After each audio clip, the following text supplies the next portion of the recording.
ஐந்து கடமைகளில் எத்தனை தத்துவங்கள், அத்தனையும் சொர்க்கத்தின் சங்கமிகும் முத்திரைகள்.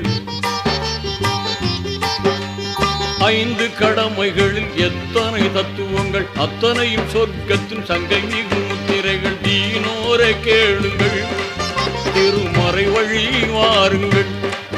தீனோரே கேளுங்கள், திருமறை வழி வாருங்கள்.